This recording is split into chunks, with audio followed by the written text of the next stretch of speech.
Bonjour et bienvenue dans la quotidienne de School TV, l'émission qui vous raconte l'éducation au quotidien. Au sommaire aujourd'hui, la naissance du savoir. C'est le beau titre du non moins beau livre que publie Nicolas Martin.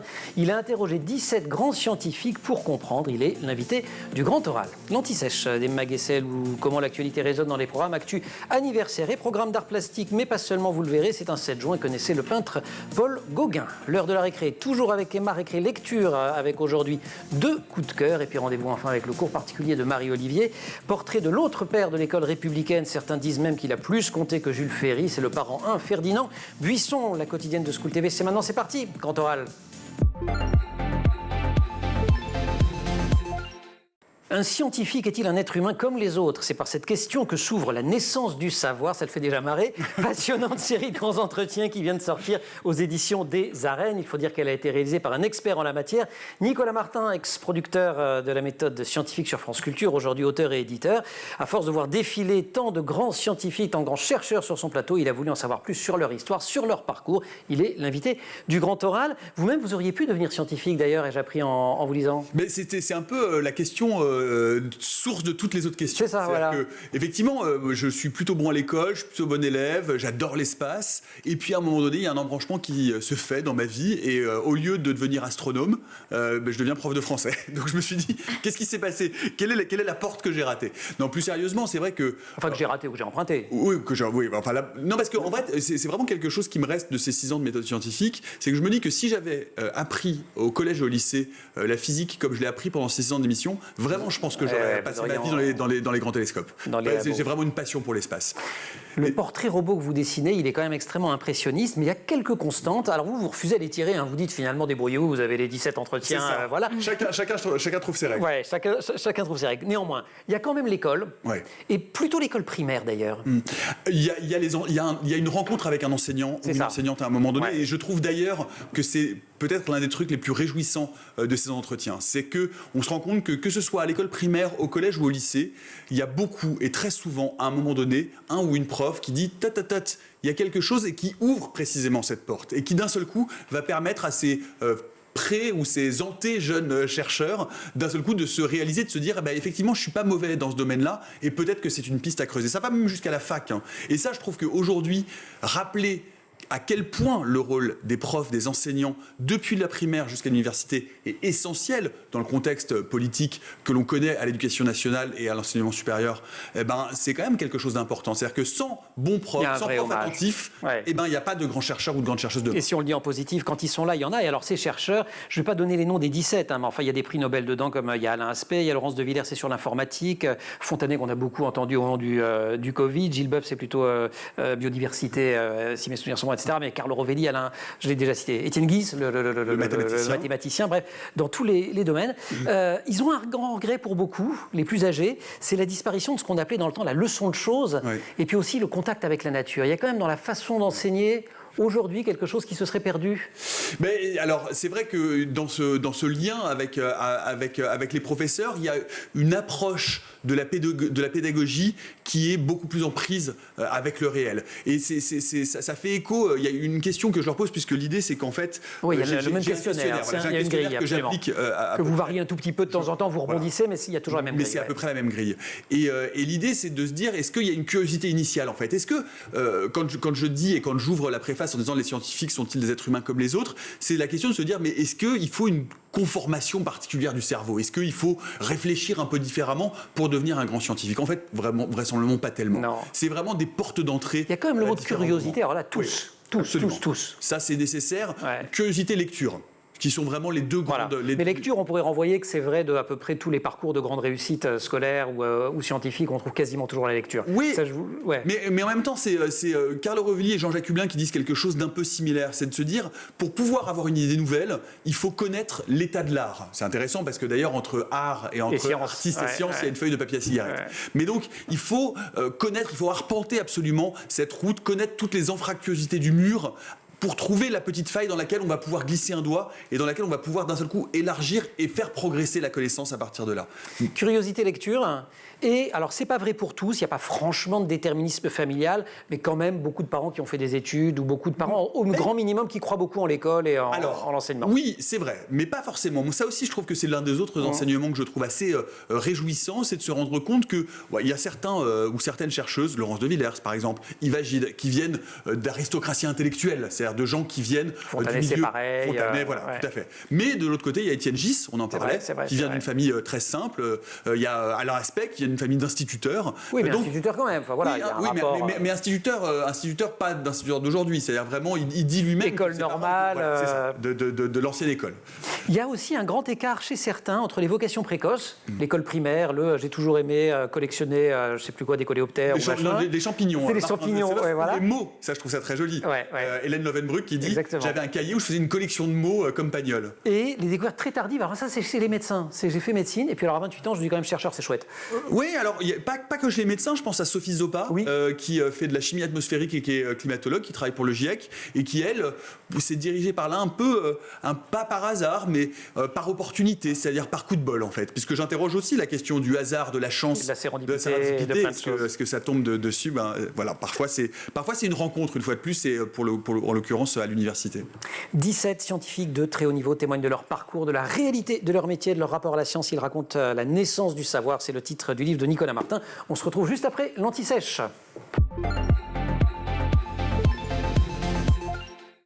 Emma, avec qui le savoir renaît en permanence devant nous. Ça va bien ? Ça va bien et vous ? On est un 7 juin, ça va, merci. Et c'est un 7 juin en 1848 que naît Paul Gauguin, grande figure du post-impressionnisme.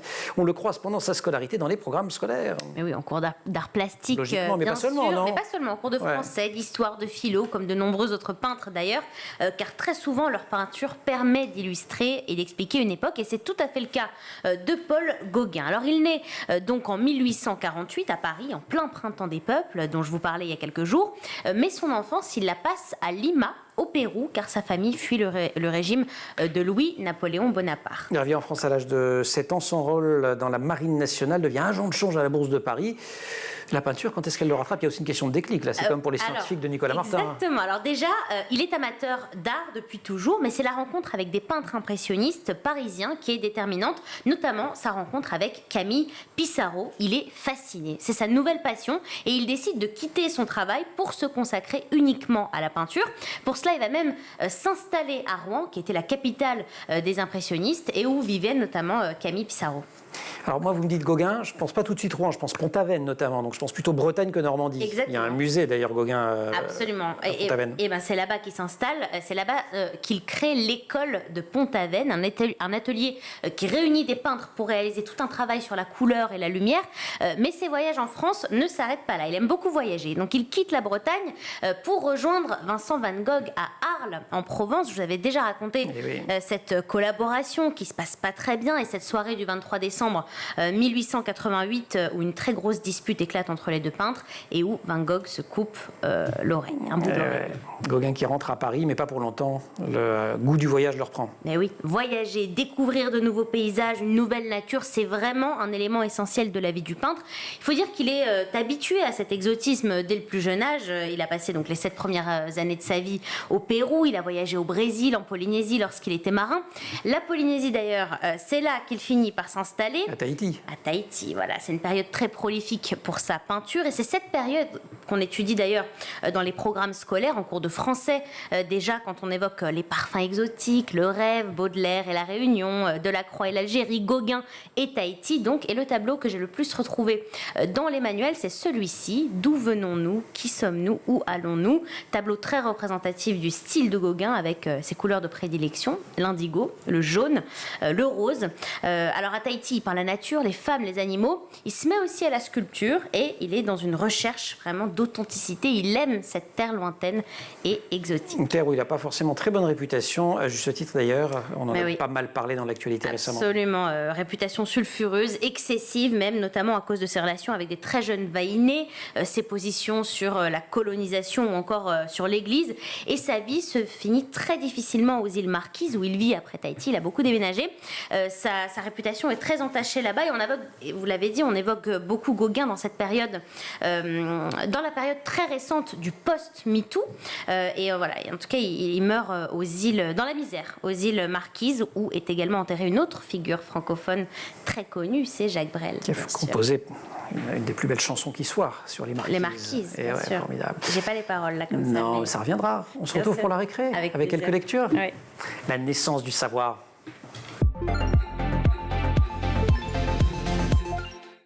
Quel rôle tient le système éducatif dans l'émergence du désir de devenir scientifique? On s'arrête dans ce deuxième temps sur cette question. Elle parcourt le livre de Nicolas Martin. Il y a un lien consubstantiel quand on vous lit entre recherche et doute. Tous. Oui. Bon, l'école, elle n'y prépare pas vraiment au doute, parce qu'en fait, elle est assez verticale, elle donne les bonnes réponses, elle invite assez peu à poser des questions. Oui.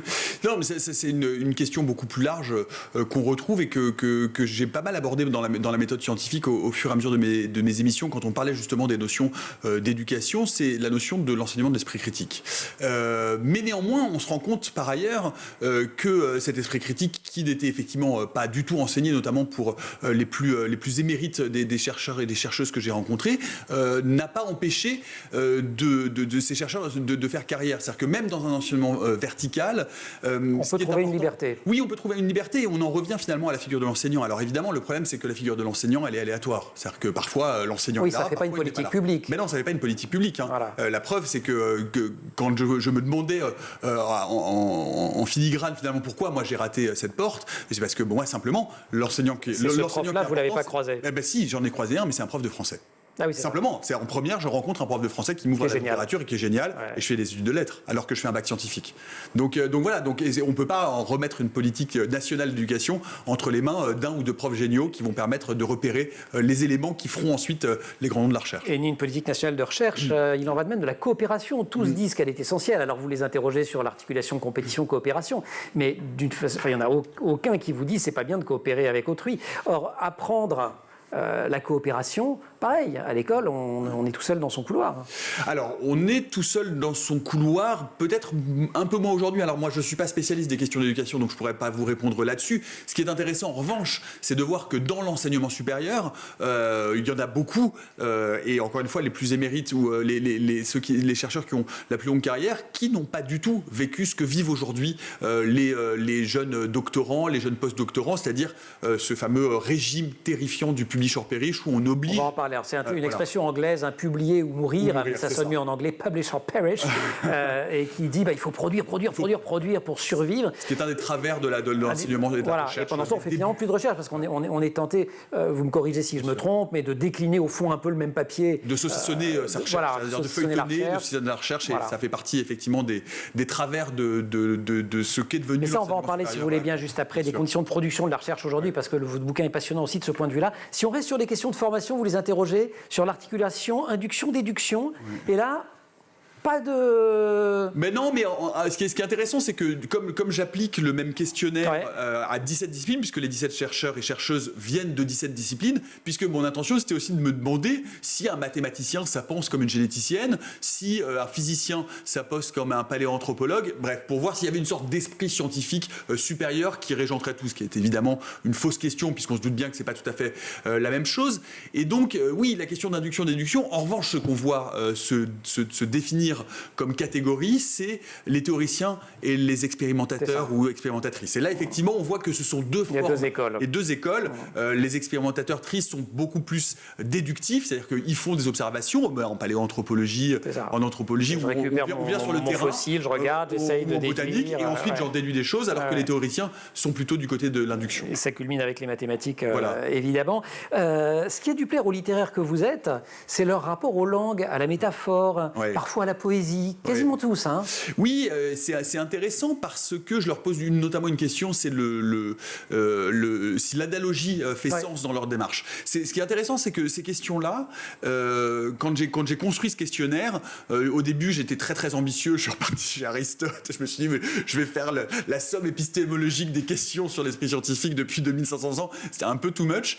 J'ai reconcentré finalement mes travaux sur Bachelard à la formation à l'esprit scientifique, et un bouquin bouquin passionnant que j'ai découvert de Vera John Steiner qui s'appelle Notebook of the Mind et qui a c'est une sociologue qui dans les années 80 a réuni une centaine de personnes scientifiques, artistes, auteurs, journalistes pour essayer de comprendre justement comment comment apparaissaient les idées nouvelles et c'est elle qui m'a orienté vers ce type d'interrogations qui sont effectivement très fructueuses parce que est-ce qu'on a besoin de se représenter, d'avoir des images pour incarner son propos, mais même quand je leur pose la question du langage intérieur, on a tous instinctivement l'impression que le cerveau humain fonctionne comme le nôtre. Moi, par exemple, j'ai plusieurs voix, pas qu'une, c'est-à-dire que j'ai vraiment des dialogues, parfois des discussions à plusieurs dans ma tête. Il fallait qu'on en parle. Et parfois, je suis obligé de verbaliser. On se rend compte, par exemple, que Evelyn Heyer, qui est anthropologue généticienne, elle pense surtout en schéma, en mouvement. Ils essayent, vous leur faites décrire ce qui se passe dans leur tête, et c'est absolument passionnant. Raconte que c'est un logiciel. Il y en a, c'est des paysages. Oui, voilà, c'est ça. Et ça, c'est assez vertigineux. Ouais. Quand les chercheurs parlent de leur métier, on a des étoiles dans les yeux. Quand ils parlent de leurs conditions de travail et de financement, ça se gâte un tout petit peu. On va, si vous le voulez bien, Nicolas, en parler. Mais là, il faut qu'on prenne des forces. La récré.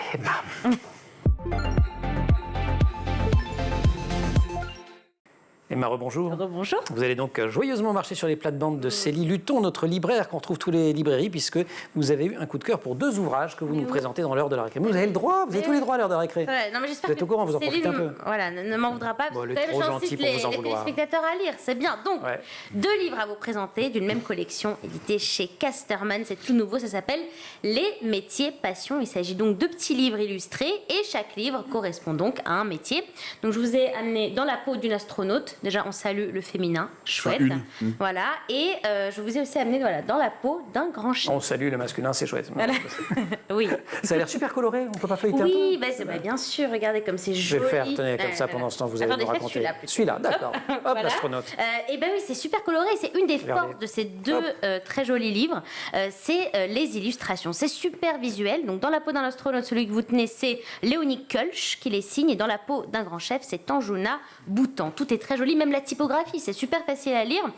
Donc voilà, c'est bien sûr dédié à un jeune public, mais j'avoue que j'ai pris un malin plaisir à le lire et à l'avoir en main. Et en le feuilletant, en regardant ne serait-ce que la table des matières, c'est un peu une sorte de carnet de bord, parce qu'on a avant le départ 3, 2, 1, 0, décollage, la vie à bord, tout ça. C'est exactement ça. Donc, typiquement, dans la peau d'un grand chef, c'est raconté par le chef étoilé Sylvain Joffre. On y découvre absolument toutes les coulisses du métier de chef, comment on devient chef, comment se déroule une journée type, quelle équipe entoure le chef, c'est quoi les fruits et légumes de saison, vous savez vous? Qu'est-ce que c'est? Oui, parce que moi j'écoute les chroniques de Sandra. Ah, donc les fruits et légumes de saison, le brocoli, le chou, les fraises, les framboises, hop, c'est là. Ouais. C'est en ce moment, ça. Ça, c'est en ce moment. Exactement. Le chef nous livre même des recettes en fonction des saisons, le tout avec plein d'anecdotes. Est-ce que vous saviez, par exemple, qu'avant, on ne disait pas chef? Un chef, ça ne s'appelait pas un chef, on disait le maître coq. Moi, je ne le savais pas. Je savais qu'on appelait ça maître coq. Et ben moi, je ne savais pas que c'était avant. Avant, voilà. Voilà, donc, et sur l'espace alors pareil, l'astronaute. Pareil, exactement. Comment on dort, comment on mange dans l'espace, comment on se déroule un vol, avec plein d'anecdotes inédites. Je ne sais pas si vous connaissez cette anecdote, vous qui êtes fan d'espace, est-ce que vous saviez qu'une astronaute avait inventé un jeu de fléchettes pour l'espace? Alors ça, je ne le savais pas, non? Et ben voilà, donc conçu un jeu de fléchettes inoffensif adapté à l'apesanteur, avec une batterie d'appareils photo pour fabriquer la pointe, des cerclables pour le corps et le papier pour les ailerons. Voilà. Pour se distraire un petit peu. Plein de choses qu'on apprend donc dans ces livres, plein d'anecdotes. C'est donc aux éditions Génial, c'est chez Casterman. Voilà, exactement. Et ben voilà, et ben c'est une super récré. Mais c'est formidable parce que c'est important de susciter des vocations. Ouais. Et moi, je me rends compte, et c'est un des trucs qui m'a le plus touché en 6 ans de méthode scientifique, c'est quand je suis dans des salons, dans des forums, et que je vois des tout jeunes ou des toutes jeunes venir en me disant, vous savez, moi j'écoutais la méthode scientifique et aujourd'hui je me suis inscrit en thèse de biologie cellulaire, en thèse d'astrophysique. Se dire qu'on a pu susciter des vocations, mais la naissance du savoir, je le conseille aussi volontiers aux parents quand vos enfants commencent à être grand livre pour l'orientation. Ça faut le lire avant Parcoursup. C'est ça. Moi, je pense tout à fait qu'au collège et au lycée, si vous avez des gamins qui sont passionnés par les sciences, quelles qu'elles soient, se reconnaître à l'intérieur, parce que c'est l'un des trucs moi que je trouve passionnant dans le livre, c'est qu'on se dit toujours que les scientifiques sont des gens isolés, coupés du monde dans leur tour d'ivoire, etc. Non, on se rend compte que les scientifiques sont des êtres humains comme les autres, exactement, et qu'en fait, on se reconnaît tous à un moment donné de ces parcours-là. Comme les autres, mais quand même drôlement brillants. On va continuer à en parler. Merci Emma, grand oral.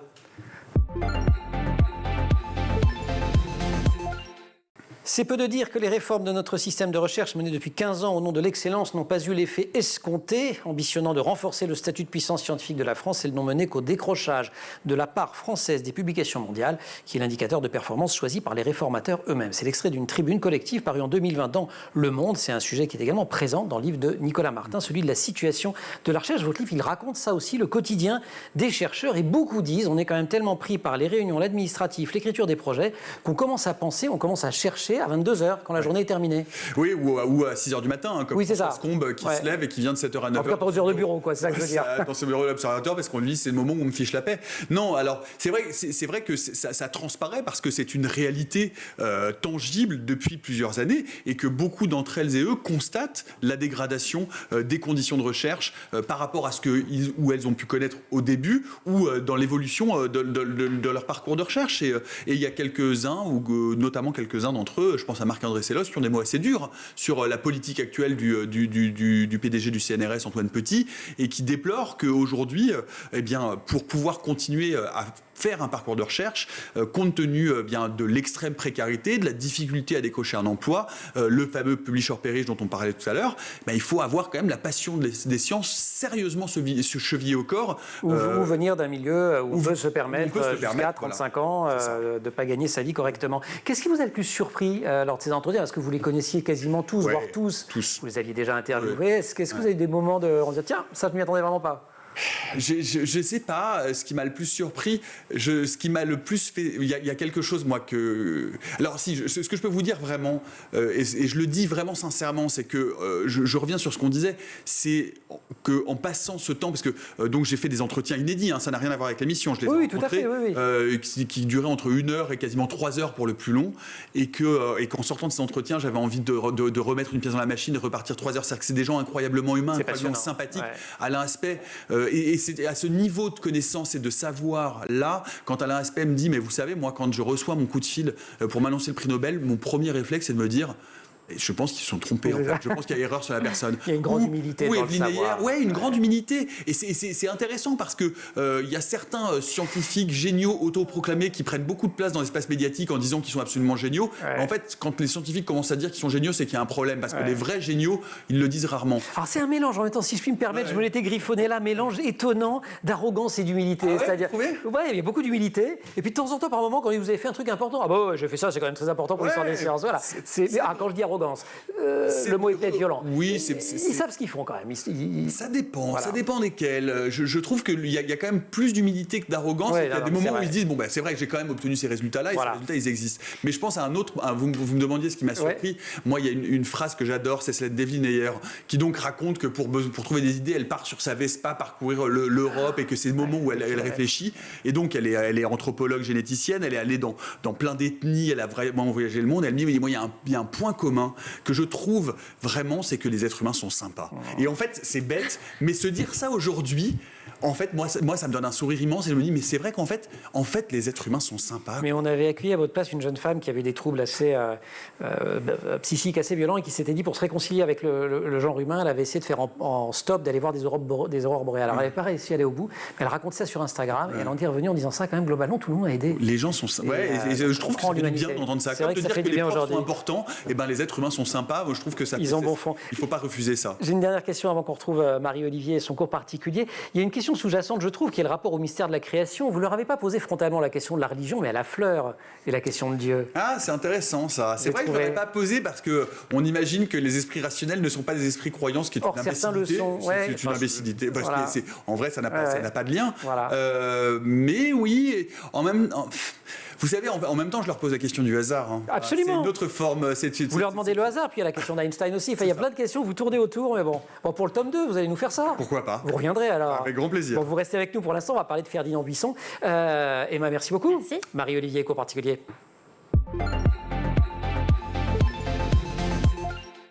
Notre rendez-vous avec Marie-Olivier et son cours particulier. Marie, bonjour. Bonjour Emmanuel. On renoue avec un portrait de grand pédagogue. Et quel grand pédagogue incontournable, celui-ci de l'histoire de l'éducation en France, Ferdinand Buisson. Ferdinand Buisson, exactement, un contemporain d'un certain Jules Ferry qui n'a pas eu la même postérité que le ministre, alors qu'il a lui aussi beaucoup œuvré à l'instruction en France. Aujourd'hui, on dénombre une centaine d'écoles Ferdinand Buisson contre plus de 600 écoles Jules Ferry. Ouais, il perd à l'applaudimètre, mais en termes d'importance, il gagne peut-être. C'est vraiment un des pères fondateurs de l'instruction publique. Exactement, il s'est beaucoup engagé politiquement et publiquement pour l'éducation. Un peu d'histoire d'abord. Ferdinand Buisson naît en 1841 à Paris, dans une famille protestante. Il fait ses études à Saint-Étienne, puis il va préparer l'école normale supérieure au lycée Condorcet de Paris.